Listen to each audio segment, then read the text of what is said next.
This topic is very important for me, spirituality. मुझे इसके पहले कोई spiritual guru नहीं था, so I consider you definitely as my guru. When destiny has it, when your prarabdha has it, then the doors open up. You're one of those modern yoginis, I would say, How did this journey start for you? Yesterday, somebody asked a question in the class about destiny. So the answer that was given in the class by me was something very fascinating. I loved it myself. I kept reflecting on it all through the evening. And if somebody wants to start with the Devi practice, invoking the divine Shakti, which is a mantra that they can do on a regular basis. Spirituality has to be cultivated. Somewhere I also feel spirituality should be included in a schooling. Schooling, I started meditating when I was 14, Ashish. It would be great if we can kind of, break the myths that is there around spirituality. The moment you use the word Tantra, they associate it with the dark arts, they associate with things that is scary and fearful. We are not talking about demonic energies. We are talking about godly energies. He's into big business for years and he told his wife that, I want to get into spirituality.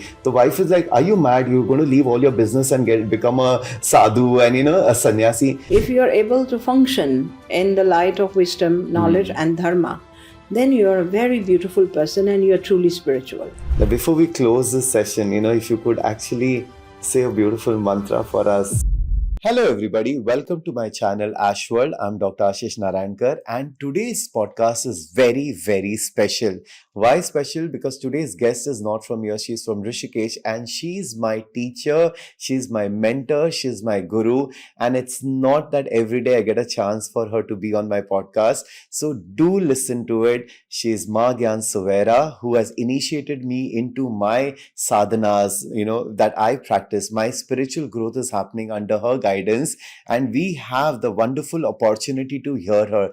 We spoke about spirituality, we spoke about how it helps in your life, what sadhanas you can do on a regular practice, and let me tell you one thing, watch it. Even listening to her words will bring a positive change in your life. And I can't tell you the last mantra that she did, you have to experience it. So please watch this till the end and let me tell you, it's a wonderful experience, and do comment on it and tell me what is it that you would like to hear, because I'm definitely sure that she's going to come again and again, and just keep watching. So thank you for watching and let's start the podcast.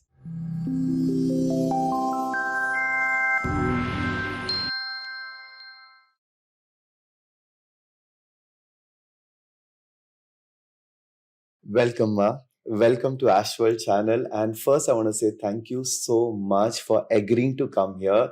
I know you're so busy. Your schedule is so hectic, but thank you. Thank you for doing this. Thank you, Ashish. And it's my pleasure. Absolutely. Aashworld feels like home to me. I'm so happy. You all might feel that I'm a little overwhelmed. होता है जब आपके सामने आपके गुरु होते हैं, आपके teacher होते हैं, आपके मेंटर होते हैं, and when you are here, you have no idea मेरे body में अब क्या हो रहा है. The whole energy is so different. People see me talking so confidently on my podcast, but आज एक अलग feeling है, and I'm very excited, nervous at the same time. So अगर मुझसे कुछ गलती होगी तो please माफ कर देना. You need not be. You're speaking to Ma. and honestly, we love you so much. Yesterday we had this 2 days course on Dasma Vidya. So many people had come, more than 60 people, and जो खुशी हमें मिली है after this 2 days, we cannot express in words, and that is what I thought, कि आप बस आए हमारे channel पे, जो हमारे viewers है, I want them also to experience your magic. You're magical. जब मैं आपकी आंखों में देखता हूँ, I was telling my team yesterday that कि yesterday when I was taking blessings, आपके पैर छू रहा था, suddenly there was this overwhelm, I felt like crying. मुझे पता नहीं क्यों, बट यही होता है एक गुरु शिष्य का, एक माँ और बेटे का प्यार, and I can't put it in words. So I really want to thank you. Okay. Let's start, because this topic is very important for me, spirituality. Abhi last 2 years say, I don't know how, but I got into it. मतलब कोई plan नहीं था, from my medical background and what I've been doing healings, ये एक open हो गया. And I was very fortunate कि last year January में, we met for the first time. आप इधर आए and then you did the course. And the initiation which I went through because of you, I think my whole year has been different. The way things started coming in my life, the way things started opening in my life, it's all thanks to you, honestly. मुझे इसके पहले कोई spiritual guru नहीं था. So I consider you definitely as my The guru. Devis are like that. The Mahavidyas are like that. They are so... they open up a self-empowering process, and that's how they show themselves. Absolutely. Yes. And so I really wanted people to know who are seeing you probably for the first time. You're one of those modern, yoginis, I would say, because normally लोगों को ये लगता है कि spiritual मतलब, कोई ऐसे दाढ़ी वाला बाबा होंगे, people who can't speak well, but you are so well spoken, you have such a great command over your knowledge. So how did this journey start for you? ये कब से चालू हुआ आपकी journey? Yes, it's been... I always spoke well. Even as a child, I would give small lectures to my friends and enact being a leader. I've always had leadership qualities. And so a normal upbringing, educated family, service-oriented family, a very normal upbringing, studied in an international school. And so exposure to all kinds of culture was very early in life, and met people from different countries very early in life. And so I think when destiny has it, when your prarabdha has it, then the doors open up. Absolutely. One thing that I am sure about, I've never envisioned life as I want it. I've never looked forward in my life. I've always lived in the present, and also not living in the past. This is a blessing that Devi has inherently showered on me by birth. I've never critically looked at my past, or trying to judge or form opinions about what mistakes I did, what blunders I did, and how someone treated me. I've never looked into the past. I was just aage bado. And so with the future, I feel that the future is something which is so beautifully unfolding. One need not draw the picture of a bud which is not opened. You need not draw the picture of a flower which would come out of a bud. You can make a picture of a bud. Absolutely. It's like that. Similarly, our present time is something that you need to really relish, savor, and really enjoy. So, aage kya hoga has never been my concern. Therefore, my journey, I never envisioned I'll become a guru or a teacher. And not the least that I would have an ashram or I would live by the Ganga. Never imagined. I've thoroughly enjoyed the journey. So, beginning of my spiritual days, when I was into healing and when I was into teaching small little modalities, I enjoyed that small little group I used to have of 5-6 students coming to me, or 10 students coming to me. We were like friends always. My students have been my friends. I've never had any other friends. From the beginning of my journey, whoever learned from me have been my friends. And so this is my world. This is my world. This has been my family. Even today, I connect to all my students. My old students are like my children. And there are older students in my age, older than me. They are like my relatives. I've not had any other association with the world other than my field that it's like a pond, and I'm like a flower there, and I'm not worried about what's outside the pond. Oh, beautiful. But I think that's what keeps you grounded, and that's what puts you on the path, if you're not worried about anything else and you're only looking at what you're doing. Yes. So your ashram is in Rishikesh, but you were always in Rishikesh, or where was your base first? No, I was not always in Rishikesh. It's been 16-17 years now that I'm there in the ashram. I was born in Mumbai and brought up much in the north. Okay. And lived for almost 27 years in south. So I have all the flavors of India. Fabulous. And I relate to the whole of India. When I'm with South Indian people, I feel I'm a South Indian. When I'm with North Indian, I feel, I am a North Indian. And the moment I come to Mumbai, I'm reminded of my roots, and I love to hear Marathi. Hey, ऐकून खूप चांगलं वाटलं. So it's nice, when you get to travel and meet different people, different cultures, and you can blend in. That's the most beautiful aspect. Yes. And that's what spirituality truly is about, when you don't feel particularly belonging to any particular place. Widening that statement of mine that I feel at home with all, states and with all East, West, North, South in India, widening it further. If I'm sitting with a European, I feel like a European. I sit with American, I feel like an American. In fact, funnily, if somebody, let's say someone Russian who is not very comfortable with English, is speaking to me with a broken English, I start speaking a broken English with her. And so there's this oneness, and this is a true understanding of spirituality, where you thrive as an atom in a huge field, in a huge quantum field, and there is no separation in the head. Absolutely. There's no separation of gender, there's no separation of age, there's no separation of caste, creed, religion, Correct. Language, and country. And I truly live like that. See, a lot of people have a different idea about spirituality, like me coming from a medical field, and suddenly they see me also into the energy field and all. A lot of people have a lot of projected, associations. Ki agar spirituality hai, matlab you have to look in a certain manner, you have to behave in a certain manner. And I think, it will be great if we can kind of, break the myths that is there around spirituality, because people have very limited perspective about things, what they have seen, what they have. So, what truly is spirituality according to you? The oneness that I talk about, Ashish, is what spirituality truly is. When you are connecting to the spirit and not to the person per se. Correct. Not to the identity per se, not to the language or any kind of gender association or qualification association. Spirituality means you're connecting to the spirit and you're flowing with the rhythm of the spirit, and hence embracing everything which is truly there. Coming in authenticity, coming in authenticity means as we grow, we are conditioned to different things about behavior, this, that. So coming in unconditional acceptance of everything that is. And as you grow, this projection about how spiritual people should look like, this comes from more of religious, corridors. Correct. So people who are spiritual are not so well accepted as guides. Many times they can be taken as counselors or motivational speakers. So eventually people who are growing spiritually want to enter into their roots and want to study cultures. For instance, I would love to study the American shamanic culture, or which I have done all my life. I've explored all the native cultures which are spiritual in nature. So as you go deeper and deeper, then you understand what your religion is, where you're born, what that religion offers to you, especially with the Vedic Sanskriti.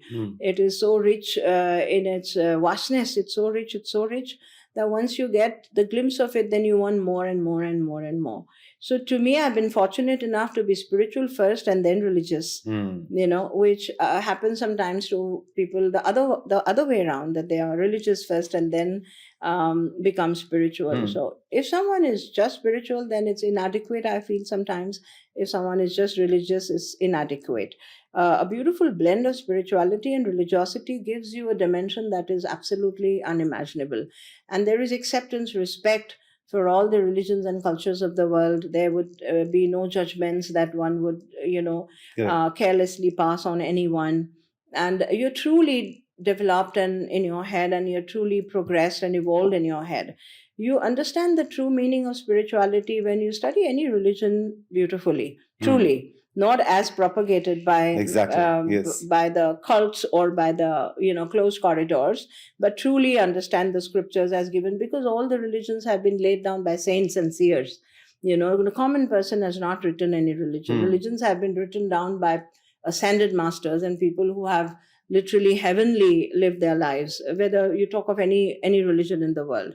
But the interpretations of this religious text is often done by human beings for selfish purpose, often, and I won't say selfish as much as ignorant people who don't truly understand what's written. One could interpret a sentence from the Bhagavad Gita in any which way he wants.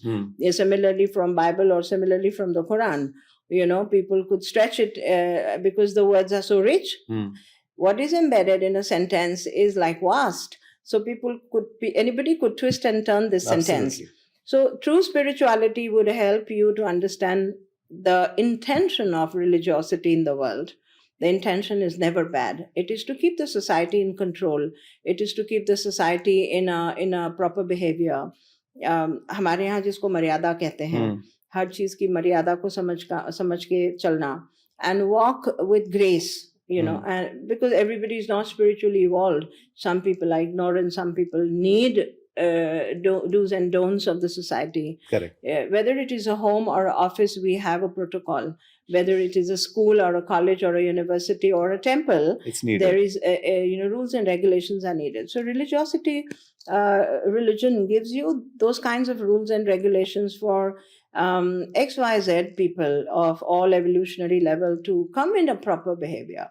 But true religiosity is practiced only when a person is truly spiritual. Otherwise religiosity becomes a hocus pocus as well. Unfortunately, religion puts so much of limitations, Yes. and that's what human has created. True. But if you truly understand, as you explained, there is no limitation. It's just basically how you integrate and make it your way of life. Absolutely. And that is what is asked out of the modern generation. The modern generation, the youngsters, I love them so much because they are, I look at them with hopeful eyes. Yes. I look at them with a lot of love and with a lot of expectations, as saviors, more than we becoming the saviors. I look at them because they are liberated in their hearts. They are very unconditional. They're very open. They're very in integrity. They live their lives. They're honest. They won't say or accept things that is not true to them. So if such people with so much of empowered inside, if they truly understand spirituality or religiosity, they will be able to blend and find a middle way. Correct. With which the society can be more cultured. Correct. And more productive and more honest and more peaceful, more loving. Yeah. And that's one of the reasons why I connect with you, is because you also have this whole thing about empowering. Yes. And spirituality is about empowering, people 100%. to their core. And, also kids today, they need connection. They need an intellectual connection, which is the intelligence. Yes. And that is why they, they connect with science. So there is a spiritual science. It's not hocus pocus. Absolutely. Mandir mein jao, nariyal chadao, fast karo. Yes. Everything has a beautiful science. Yes. And that's why I love your teachings, because you incorporate that so well that people understand. Yes. Yesterday I was having a dinner with a friend of mine. He's from Bali and he wanted to collaborate with me for doing a spiritual this. He's into big business for years, and he told his wife that, I want to get into spirituality. The wife is like, are you mad? You're going to leave all your business and become a sadhu and, a sannyasi. People have this whole idea that if you get into spirituality, that means you cannot live a worldly life, And I said, no, you won't get into spirituality. You'll integrate in your life, Yes, of course. And that is where I want people to understand that spirituality is not something outside. It's something that's within you, and Absolutely. you can incorporate that in your life, in whatever you do, whether you're an actor, whether you're a businessman. And that is the reason why I wanted to do the podcast, because you have lived a normal life and you're still living a normal life. Yes, I'm still living a normal life. Absolutely. It's not that, you have to go and sit in the Himalayas or you have to isolate yourself. Yes. But how can you incorporate these teachings is what, I love the way you put it across. Yes, there are only two things. There's consciousness and energy that one needs to really research into. Absolutely. Consciousness, the presence of and the isness of life. The presence and the isness of life and the isness of God, which is all surrounding. We're living in the body of God. You're not outside. God is not outside of you, and you're not outside of God. Absolutely. We are living in God like cells. We have a concept of Kal Purusha. In our Vedic Sanskriti, we have a concept of Kala Purusha, the universal being, what we say in modern times. So I feel all human beings are like cells, and we are living in different parts of the Kal Purusha. For instance, I live in the heart of the Kal Purusha. And there are people who are living in the stomach. They're always so hungry. There are people who are living in his head, who are so scientific and always into thinking. Inquiry. Yes. Then there are people who are living in his eyes, who are all the time into journalism and into capturing things. Then there are people who are living in his ears, and there are people who live in his anus, who are doing wrong things in the world. So we are like cells, and when you understand that I'm living in God, and it is his energy that I'm moving into. When you sense energy, then for you, even an apple is spiritual. Absolutely. And I deal with the apple in spirituality means that apple is going to give its 100% essence to me. Yes. If I hold a flower, I know it's going to give me 100% essence. So awareness and being in this isness and flow of life is truly what spirituality is. And when one is initiated to this or empowered with this, then every moment of your life is enjoyable. And it does not matter then whether you're a very successful person or not very successful, known or not known. For so many years, I've been an unknown person. It's recently that people know me. And I've been happy with my small clan of students, and I've enjoyed life thoroughly. And to me, that is spirituality, that you're able to, taste the flavors of life with so much of joy. Absolutely. And yes, normal life is very important for people to experience. You cannot say that you need to be in sadhutva, to be spiritual. You can be a very normal person with great level of awareness to understand the right and wrong of life, functioning in the light of wisdom, in the light of knowledge, and in the light of dharma. To me, this is spiritual living. Whether you are a film star, or you're a chef, or you are an officer in the bank, or you are just a school teacher, if you are able to function in the light of wisdom, knowledge, and dharma, then you are a very beautiful person and you are truly spiritual. I think we need a lot of consciousness on this planet, and if we have conscious people, I think whatever we see around the world will not really happen. And that's always been my prayer, okay, what will it take for more and more people to choose consciousness so that we have a better life for each other, and through spirituality is also way a person evolves, the level of consciousness changes. And I always feel that the moment you become, like you spoke about the energy of the apple, receiving from the apple, there is no separation.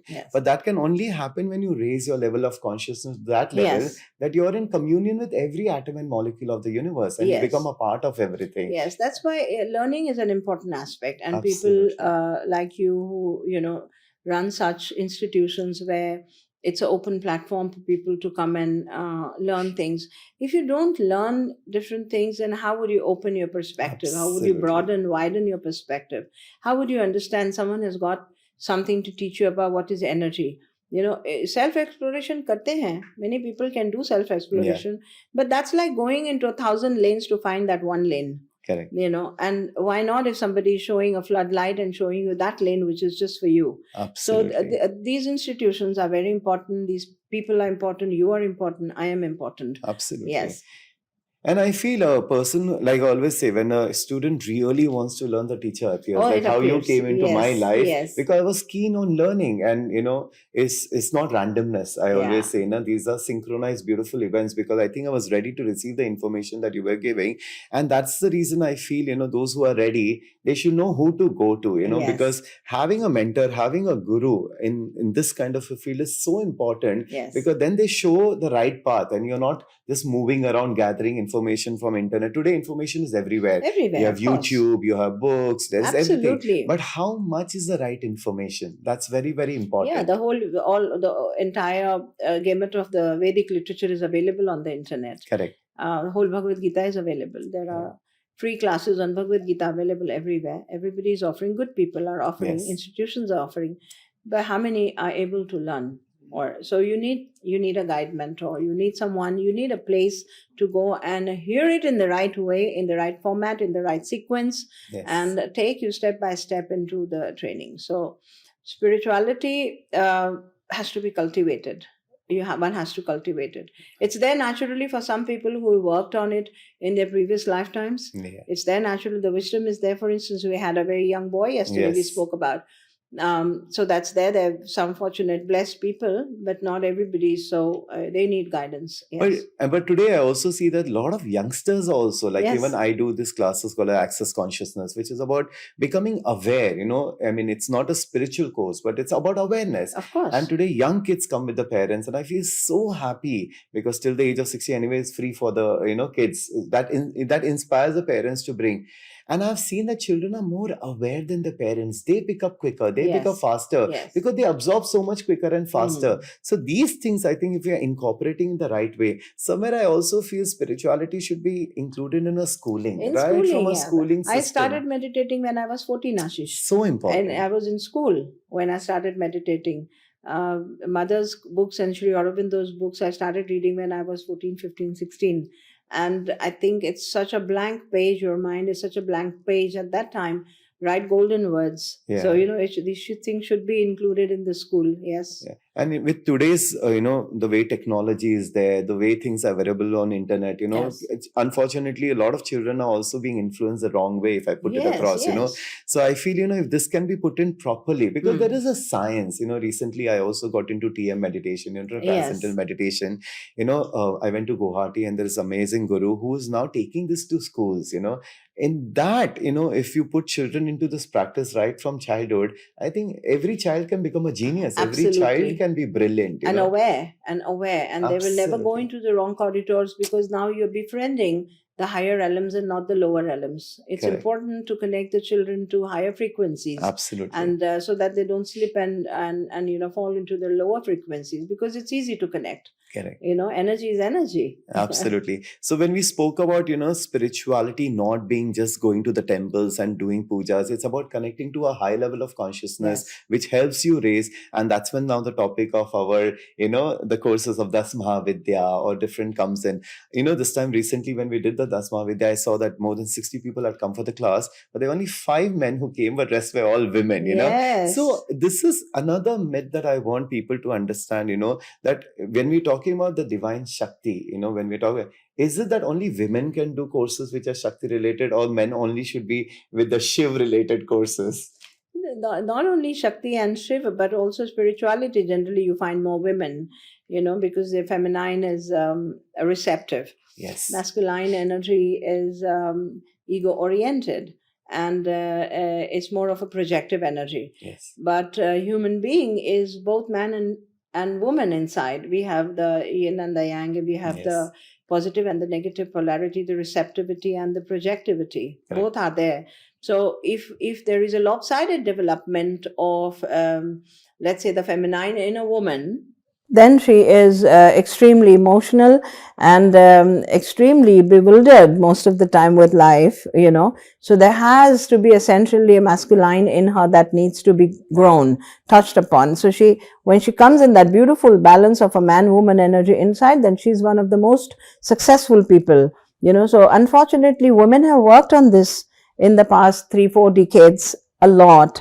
However, men have not worked on increasing their feminine side. And so sensitivity and receptivity is still not happening in men as much. In India, at least, we notice this, and they think that it is very womanish to go attend a spiritual class. Absolutely. And which it is not. And it is amazing, because I interact with men as my students, so many of them. I see that when they tap into the feminine aspect and they develop consciously, there's so much of creativity and their productivity, because otherwise a man works like a machine. And he's working within the limited corridors of his intellect. But when he touches upon the feminine side of him, then there is a vast ocean of compassion he connects to, vast ocean of creativity, and the ether starts showering on him. So men who have consciously developed this feminine side are extremely, extraordinarily productive, creative, and wonderful human beings. So interesting you talk about, the feminine and the masculine side, but even in our brain, we have the left brain and the right brain, where the right is more about the creativity, the intuition, and more emotional aspect, and it's connected with the feminine side, and the left is the masculine side. But when you get into this understanding that there is actually no left or right, it's about the hemisync that we need to create in our life. Integration of it. It's not just the brain. Brain is the functional part, but then there is the whole body. Absolutely. There's the whole body, every cell. Absolutely. So if we are cultivating only lopsided gender biases, then the cells are biased. Cells of your body are biased. Whereas if there is a masculine and feminine in equal balance, the cells are dancing in spirituality. Absolutely. They're spiritual, completely conscious cells. Absolutely. And that's what brings to our whole aspect of, the Das Mahavidya or the Lalita Sarasnam program that you do and all of that. It's so important for people to tap into that level of consciousness so that automatically think. So can you throw a little light on why people should choose courses like this? I mean, what do they get out of the course? To erase the myth and the fear surrounding many of these mystical tantric subjects, especially. Mahavidyas is a tantric subject. And to remove the myth and fear. There's so much of fear clouding. It's as if behind the cloud there is a Devi, and oh my God, you don't dare look at her. That kind of a myth. Whereas if you just remove the cloud, there is something so outstandingly beautiful that you're enamored and you're completely blessed. so removing the fear, Yes. so that you give yourself a chance to at least listen to or hear what they're about, and experiment. Yesterday's session when Absolutely. we have given them a open offer to experiment with 11 days of each Devi and see how you feel. We are not talking about demonic energies. We are talking about godly energies. The extract out of the main stream of prana. The extract, the whole splitting into a rainbow from a ray of light. How can that be ever demonic? And I think it's just the misinterpretation that people have, the misinformation that people Yes. have. The moment you use the word Tantra, they associate it with the dark arts, they associate with things that is scary and fearful, but they don't realize that we are doing Tantra practices in our daily life every single day without being aware of it. Absolutely. Yeah. I think our breathing is also a form of Tantra. Absolutely. Tantra is nude. It's nude, it's bare, it's in its original color, energy in its original color, Correct. and energy that can be used for healing in a very organic way. It's not dressed up with ornaments, and it's not dressed up. So you see, temples of the Mahavidyas are very, very organic and very, very basic. Raw. Absolutely raw. They're the pinda of the Devi has come out of the ground and they've left it like that. They're not decked her up with jewels. The walls are mud painted. They are not colored glamorously. There are no chandeliers hanging there. They are raw energy, and they are not in the temple tradition. So that's why they're not in the temple tradition, because they're not adorned with jewels and with something that's not true. They're raw energy. And therefore, they need to be experienced and experimented with. Absolutely. Experiment with them and understand that they're a part of you. Absolutely. They are living in your chakras. They are living in your body. And when you touch upon them, you find the glow and you find the energy living in you. And we are testimonials to that. Absolutely. Yesterday it was such an eye-opener for a lot of men who were here, that how Shakti is anyways within you. Yes. You are Shakti. When we talk about Shakti, the prana, the energy, जैसे बोलते हैं ना कि मुझ में शक्ति नहीं है, मतलब क्या है, आप में energy नहीं है, and without Shakti we are nothing. Absolutely. So how can people separate Shakti from us, because we are Shakti, in the true form, and that's what, it was such a beautiful understanding, and I wish more and more people experience this, ki how you can incorporate spirituality in your life, and like I again mentioned, it's not about just living your day-to-day life and getting into a spiritual practice. So if somebody had to start a basic spiritual practice, जिसको कुछ पता नहीं कि मैं क्या करूँ, किसके पास जाओ, कौन सी किताब खोलो, किस podcast देखो. So if they had to watch this and they wanted to start their spiritual practice on a day-to-day basis, what can they start with? The exploration of energy is one of the steps. That means they should give themselves the permission to, start yoga practice, pranayam practice, energy practices like you have Reiki, pranic healing, you have access bar consciousness. These classes help you to open up your understanding about the flow of energy in the body, and there you start playing with the possibility that there is something else in me other than just what I know about my organ system, so the energy pathways, the meridians, and the soul that is there, the God that is there. So the opening, the understanding, you open corridors to your understanding, the many possibilities of understanding creation, that opens up. So the ego, remains in a shrunk manner when there is just external education. That's why, like you rightly said, we need to incorporate these teachings in the school level so that the ego shell is already hardened when a person is like 21, 22 out of college. Now you want him to open up to understanding and accepting things that he has never heard about in school. They should hear about energy and consciousness right from their early days in school. Then they will be open to experimenting. Absolutely. It's so simple. So, understanding energy, joining up courses, which are the entry levels, of all these modalities. B, exposing yourself to silence, like starting a basic meditation ritual at home, lighting a lamp.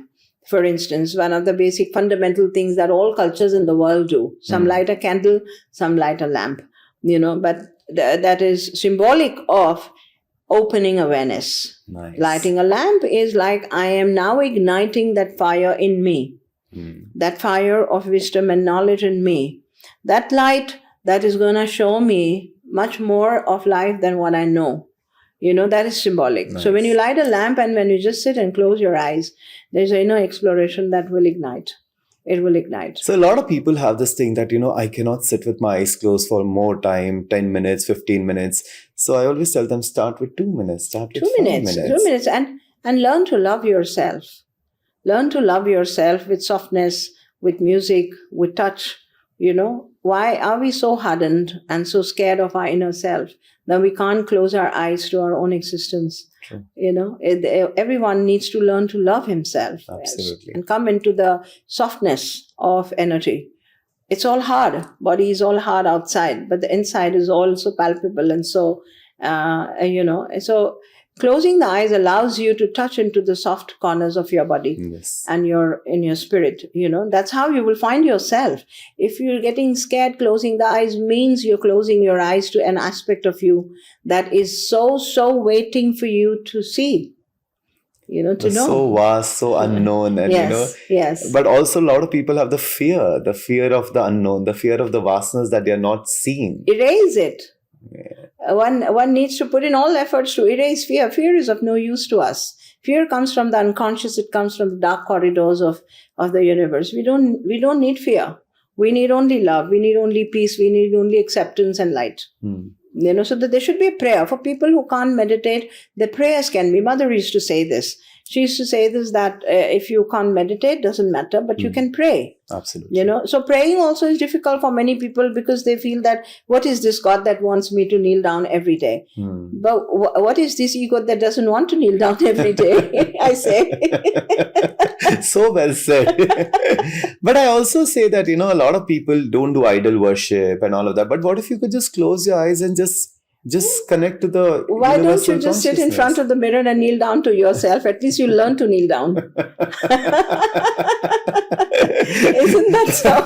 At least you believe in yourself, you respect yourself, so do that. True. I think, first when you start doing it with yourself, you can have with other people also. A lot of people I sincerely feel that.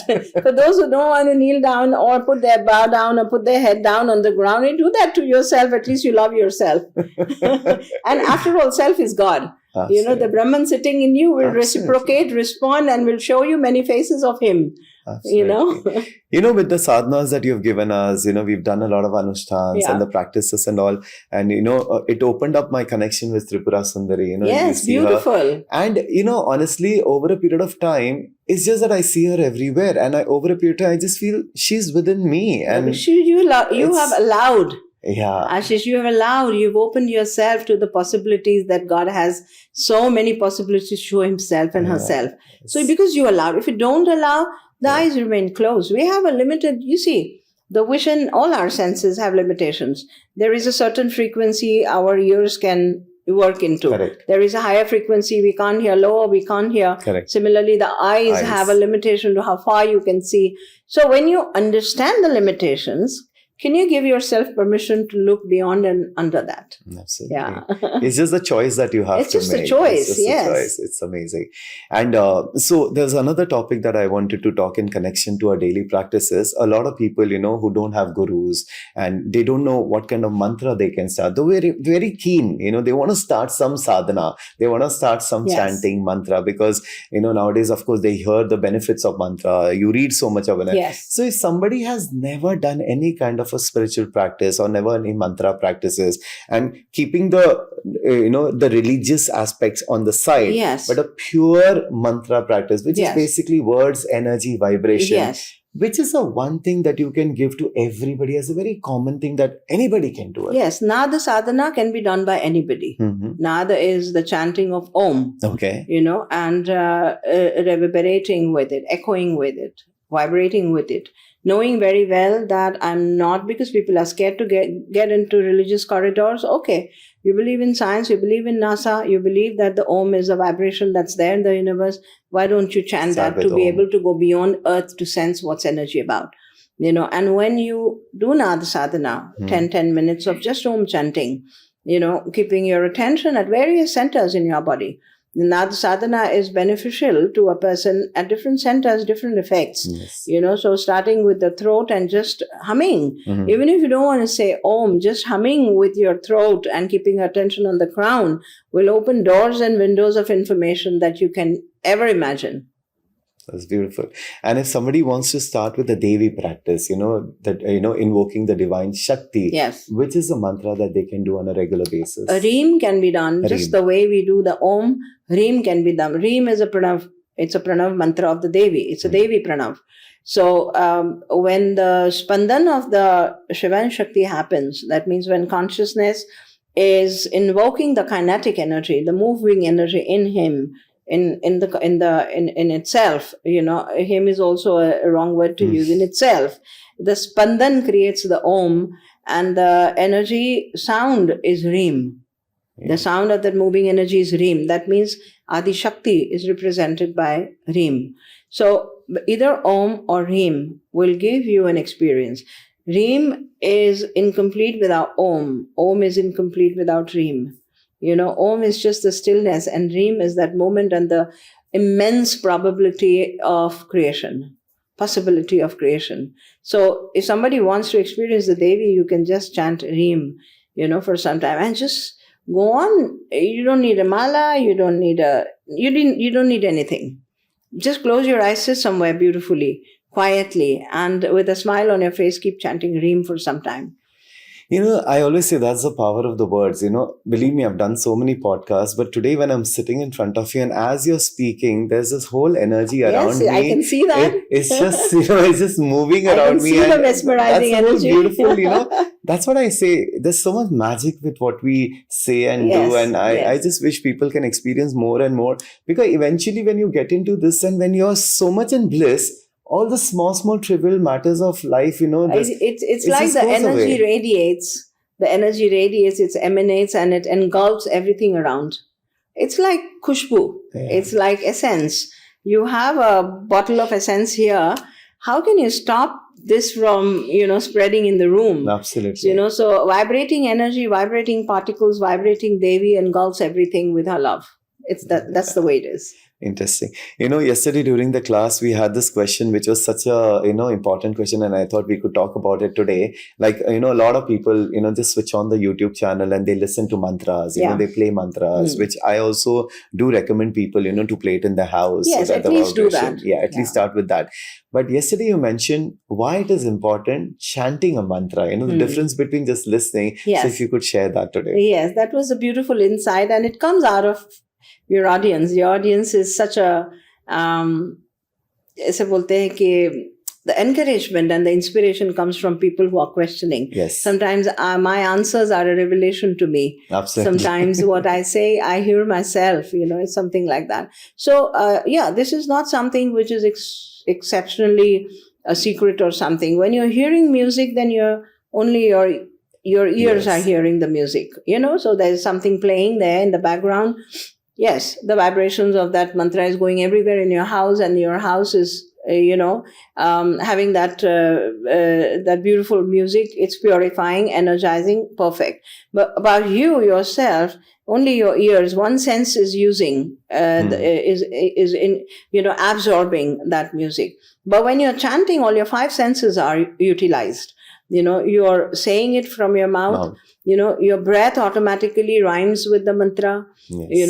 Your eyes are reading. If you're reading a scripture or a, stotra, your eyes are also imagining, envisioning, or reading. Yeah, your skin is moving with that vibration because you're creating that vibration, and you're hearing what you're saying. Correct. So all your five senses are in the mantra chanting when you're doing the mantra. Whereas when you're hearing, only your ears are hearing. So interesting. Yes. And, as a medical doctor, I can also say that, while you're doing the mantra chanting, you will have the whole physiological benefit also. Absolutely. The way your heart responds, the way your, the biochemical changes that takes place in your body, the changes that comes. There is coexistence of all the cells are listening to you. They are universes. They're like beings. Your cells in the body are like beings. They dance to the music, they dance to the rhythm, they dance to the vibration of the God that you're chanting. Yes. That means you are mesmerizing in Western terms. You're spellcasting and mesmerizing the cells of your body with the name of the God. Absolutely. It's amazing. Yeah. Recently, this year we started doing like the Lalita Sarasnam in our center. Every Friday we have the What a Lakshmi service Puja. it is, Ashish. And, Yes. first I thought only 5-6 of us will start doing. And eventually every Friday, the group of people have started becoming more and more. Last Friday when I was sitting and everybody were doing it. And then when we finish reading the 1,000 names, every name has such power. Every name has such energy to it. And after that, when we just sit, the kind of vibration, the kind of energy that gets created, it's amazing. I can't even express in words, Yes. And that's what, so for those people who have never done any kind of sadhana, I would say even starting with Reem, and I mean, I would recommend a simple mala chanting, because it kind of puts you into the habit of it, even just by doing 2 malas every day, which we are also started now. It is amazing, yes. That practice itself will open up so much more. Then naturally you will want to do more. It's like that, for me, honestly, being in the spiritual energy is like an addiction for me. Yes. I'm obsessed with it. I wake up in the morning and I feel incomplete if I don't do it. I love that energy of and the Vedic culture is like this, Ashish. It's a very large-hearted, open culture where you are asked to experiment. Yes. You're not asked to accept something blindly. Correct. You're asked to do self-inquiry. You're asked to do investigation, interrogation, and reflection. Correct. Anything that you say, when your heart is convinced, do it. Exactly. So the starting point is what is required. After that, the doors open by themselves. Absolutely. And it's happened with many of the seekers, you and me know. Yes. They just took that one step and it all opens up. I remember last year when we started in the beginning of the year, the whole year, the way the participants have evolved, I've seen in front of my eyes, sure. And the way it was just a 2 days class that opened up such doorways of possibilities when it comes to the spiritual growth and the way they have evolved. It's beautiful to see that, and I really want to see more and more people, because this year, or why this year, for the last 16 years that I work as a healer, I kind of now want to put the healer away and I want to really get into the whole spiritual aspect where I want to empower people with more and more of this evolve beautiful yourself. knowledge. When your intention is that of healing, and over years, there is some chemistry that changes inside, and then you evolve, you become a guide mentor, and that's how your journey, would evolve. And I really want more and more youngsters and everybody to connect with it and get out of the head that, you can't live a material life. Like, I love my material life also. I love my BMW. I love I love my gold. I love my house. But there's such a balance, I'm not crazy about it. That doesn't drive my work, money doesn't excite me. And it's so interesting that we spoke about this, that a lot of people, on YouTube, will like, do this chant and you'll become a millionaire, do this thing and you'll become a crorepati. I feel that is a small ask. When you start getting into actually the spiritual practices, ye sari cheezein to waise hi byproduct. You see, every stotra written by a saint and seer has a phalashruti. Okay. The phalashruti is like a carrot dangling. Because common people don't believe that this stotra is going to do any good to me, so they dangle carrots. Similarly, these all the incentives that crorepati ban jaoge. What people don't realize, like you rightly said, that these are side effects. Yes. Prosperity, abundance, happiness, joy, these are side effects of your dedicated, committed practices of reading the stotras or doing mantras. And so they need to open the doors of their understanding to do this. Yes. And honestly, I'm a living proof, and people who know me, they've seen that in this 1 year that I've really taken up spirituality as a way of life, my life has just gone beyond. I mean, she's given me so much without really even asking, and given me beyond imagination. मतलब जो चीजें मैं सोच भी नहीं सकता था पहले, उतना मुझे मिला है. So, and I never started doing this for that. Of course, you never started this journey thinking you're going to be so popular. Never. It's just that, just the joy of it. The joy of doing just it. Just the joy of doing, just the flow of it, just that beauty, that love that God gives. Absolutely. The Devi surrounds you with so much of luxury in sense of feelings. Yeah. It's a luxurious feeling. of being wrapped up in the Devi all the time. Yes. And that feeling is an incentive. That's it.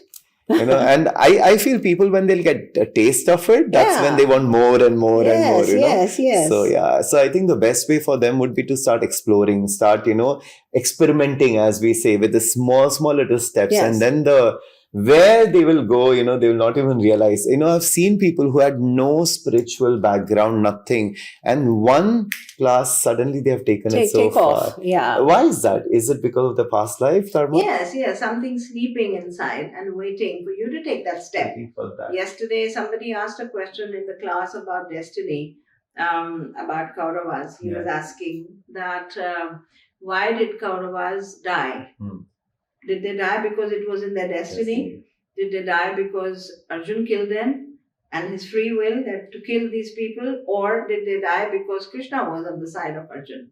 So the answer that was given in the class by me was something very fascinating. I loved it myself. I kept reflecting on it all through the evening, that it's a combination of these three things that your life unfolds.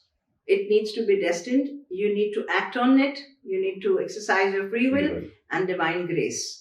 So destiny will unfold anyway. So the question, what I asked him was, Krishna knew that the Kauravas are going to die.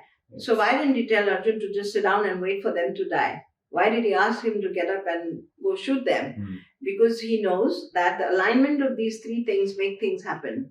So sometimes from your previous lifetime, you are born with that, with those seeds that are dying to unfold for you to take that one step. And then the divine sanction is always behind you. It will push you. That's what I love about these classes, because sometimes the questions are so brilliant. They're so brilliant. And the awareness just comes, like I say, the Shakti speaks to us, and then we reflect, how did I say this? And it helps us grow. Of course. Suddenly there's a shift in our consciousness. I was reflecting on that answer of mine through the evening. Amazing. Yesterday. Yeah. So as we teach, we also learn so much. It's a beautiful, beautiful journey. This time, so many people we had to actually refuse, because we have a capacity here in the center. And that's when I requested you, if you can again have this course of Das Mahavidya in the center. And of course, different courses. I know you don't travel too much. But I'm cushioned in my cave. But I'm the one who's going to pull you out of it, because so many people want to experience your in-person. But of course, I'm also aware that, you have a lot of online courses. Can you talk a little bit about your online courses of people who can't travel? They're out of the country. They're from different part of the world.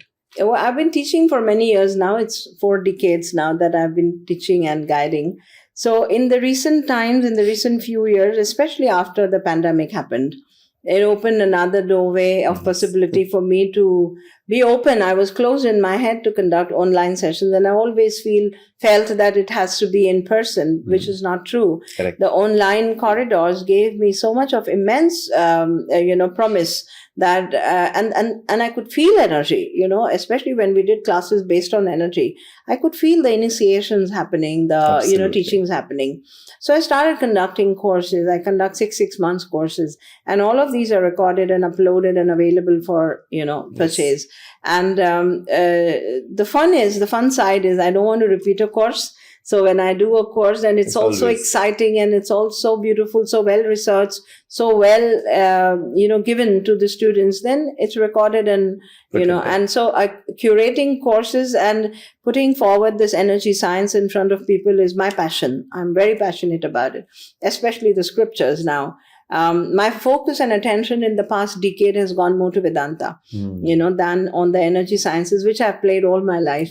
And I love them. And they're an integral part of my personality. And therefore, it helps me understand the Devi better. It helps me understand what is God better. I can correlate to every stotra and every scriptural writing in a better way, because I have explored energy, so it makes things very easy for me and for my students. Yeah. So, I'm going to put the link down of a website. So, you can go there and see which course you would like to connect with, because her teachings are beyond beautiful. I mean, I can just say that, I haven't met somebody with so much of in-depth knowledge, information, and how beautifully, practically you put it across, that it just seems so easy and effortless to do Yes, it, yes. rather than making it hard and difficult and aise hi hona chahiye, aise nahi kar sakte ho. With your teachings, I've realized there's no limitations, Yeah, and bhakti has to come very organically. Absolutely. This is something, with your podcast, I would love to tell everybody, never be scared of exploring God. Absolutely. Never. Your relationship between you and God is like between two lovers. No third person has any right to speak anything. Correct. So you explore, experiment, try, develop, and take it to the epitome. Your relationship with God, just the way you are, you relate to Him with that manner. And that's why we have so many sampradayas. We have tantric sampradayas, and we have so many. There is possibility for spiritual development for everyone. Mm-hmm. But when people are scared to enter into the corridors of limited practices, then do it yourself. Who's stopping you from loving God? I think they just need the right person to tell them that. Yes, to give them that push, to give them that confidence, that support. And I'm there. I'm always there to support everyone who wants to explore their relationship with God in their own way. And that's the reason I insisted so much. Please give me some time, because I know, there are a lot of people who are going to listen to this, and somewhere, it's going to put them on the right path that they have been looking for, seeking for, but they did not know whom to go to, So I'm sure about it. That's my knowing. Thank for sure. you. Yeah. And of course, those people who watch my podcast regularly, and, the website of Aashworld, we would be coming up with different courses with Ma. We spoke about it. And, absolutely. And we will have a lot of different, because she just doesn't teach only about, the Sri Vidya Sadhana or something, but she does a lot of, can you tell me about the Kauri, Yes, these divinations. Kauris is a very beautiful divination. Ashish, these come in the oral tradition, and yes. I have received it with the grace of my Gurudev. And they are based on, the consciousness and energy. It's based on Mahaganpati in the center, and all the Lakshmis playing the Kauris in the periphery. The Mahaganpati is the tradition that I belong to. It's a Dashapuja Ganesha with a Devi sitting in his lap. So in our sampradaya, in our tradition, I teach Ganesh Tantra as well as Devi Tantra. So Upasana is that of Ganesha as well as of the Devi. Sri Vidya is a part of it. So the Kauris that are practiced in the Ganapatya Sampradaya, these Kauris have Ganesha in the center, who is the guiding force, equivalent to Shiva and equivalent to the consciousness, symbolic of consciousness.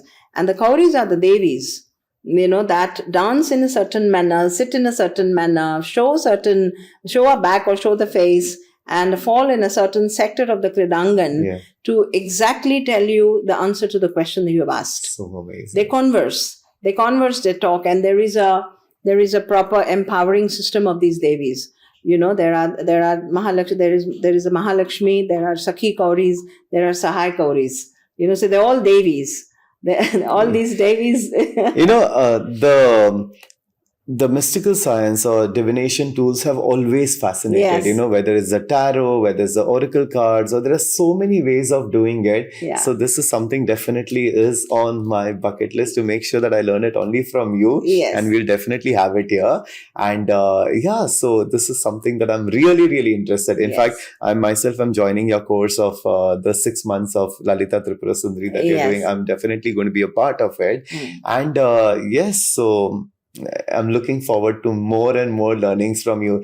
Now, as we are almost coming to the end of it, there is something magical about the way you say your mantras, the way you say your prayers, So this is constantly a voice in me saying, that before we close this session, if you could actually say a beautiful mantra for us so that we can at least get the energy from you. 100%. We do a mantra for Ma Tripura Sundari because she resides here, in you and around you. Please. Yeah. Om Shri Mahaganpate Namaha. ह्रीङ्कारासनागर्भितानलशिखं सौक्लीं Kalan बिप्रतिं दौतामत्रिनेत्रोज्ज्वलां वन्दे पुस्तकपाशम अंकुशधरं सृगभूषिताम् उज्ज्वलां त्वां गौरीं त्रिपुरां परपरकलां श्रीचक्रसञ्चारिणीम् ॐ ऐं ह्रीं श्रीं ऐं क्लीं सौः Om Namas Tripura Sundari.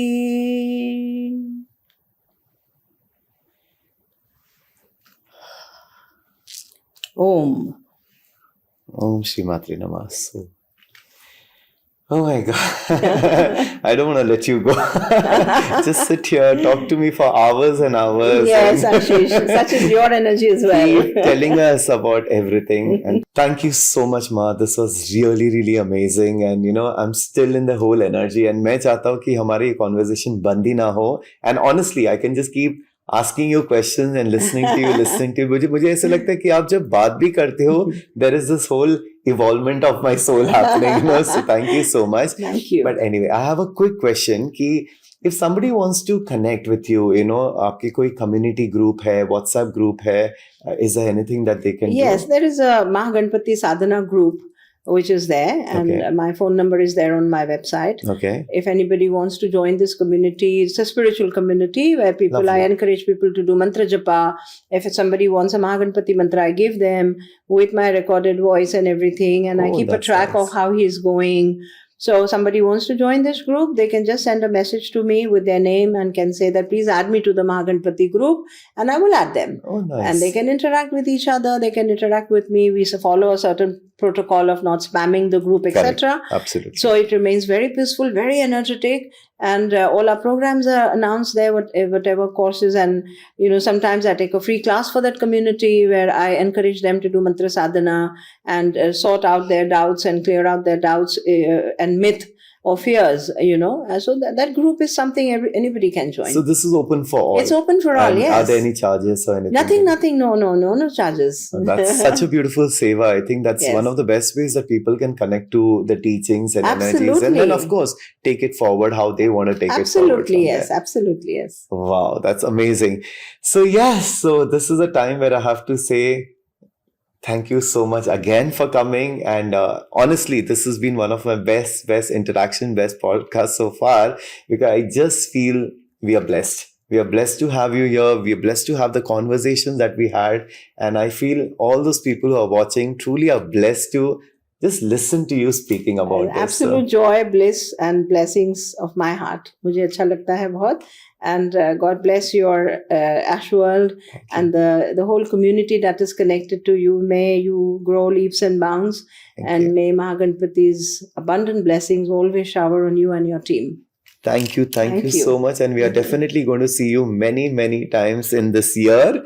And our learnings are never going to end here. Thank you, Ashish. Thank you so much. Namaste. Thank you so much for watching. And I hope you really took a lot of things from this. And watch it again and again, because there is so much that every time you hear, you will always hear something that you haven't heard before from her. So I will highly recommend you to do that. And then till then, keep watching the channel, keep watching all the videos, and give your comments. And thank you for all the love that you give me. I love you guys. Thank you so much. Bye-bye.